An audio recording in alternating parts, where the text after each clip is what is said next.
Yo, what's happening, guys? Welcome back to the channel. Only a quick one. Some of you are here for the videos on the 335i. Some of you are here for the videos on the MX5. They're the two that I've currently got. And I just wanted to mention about this new E10 fuel thing that's coming out September, I think it is. I have to double check. Camera just fell over. Yeah, I left my GoPro at home, and I've only got my proper camera, the DSLR thing, and a tripod. So you're currently sat in the footwell on a tripod, which isn't really made for cars or moving along.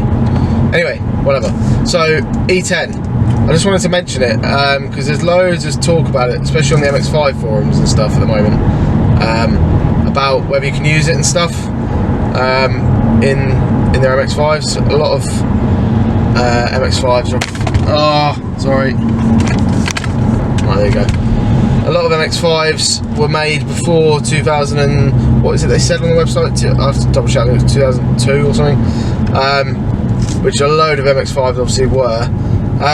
But the thing is a lot of the engine parts, in respect of what they're saying is going to be an issue for E10 over E5, is shared on the newer MX5s as well, i.e. like the Mark 2.5, the NB facelift.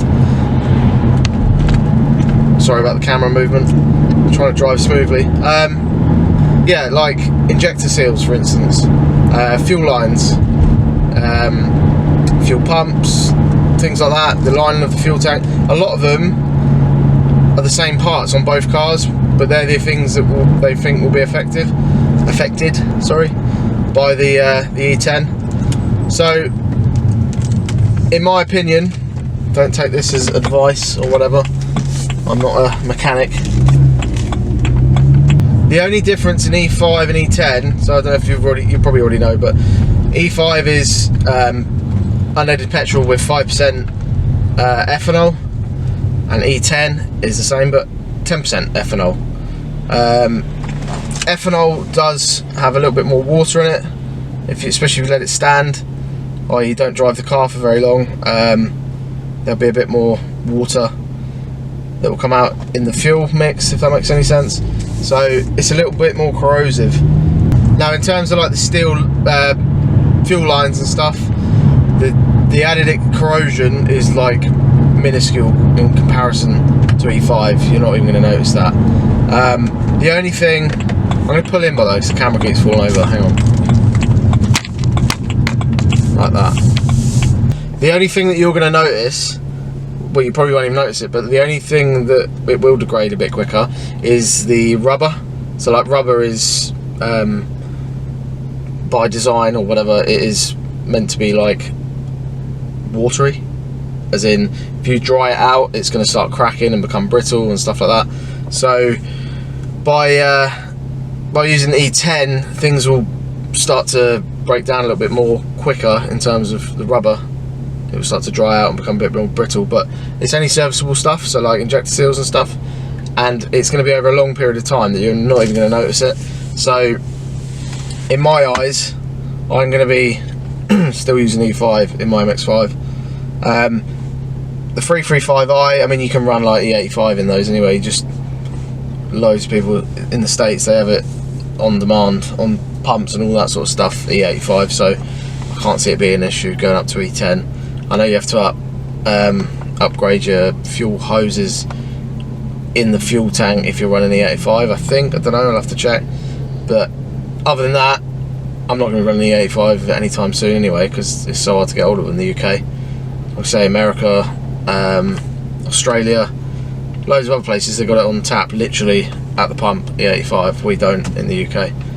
But yeah, I just thought I'd make this little video quick, just to like sort out any confusion in terms of the E5, E10 thing, with the especially with the MX5, because it can be a bit confusing. If you go on the website, the Gov website, it says basically any Mazdas made before, I think it was 2002, aren't compatible.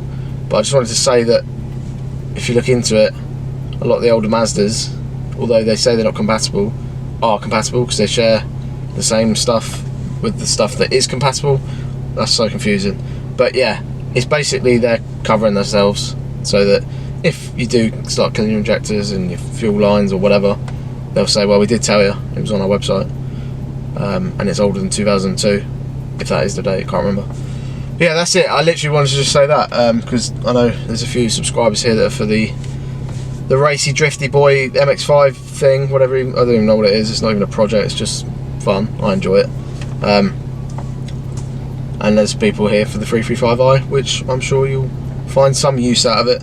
You might now know that E10 means 10% ethanol, which you might not have known before. You probably did, but anyway. Thanks for watching, as always. Got a few good videos lined up soon, so consider subscribing. There's a little bell down there, usual sort of stuff. Hit that if you want to be notified. Do give the video a thumbs up if you liked it. Just helps it rank amongst the other videos and stuff a bit better. And yeah, I'll see you on the next video. Cheers guys.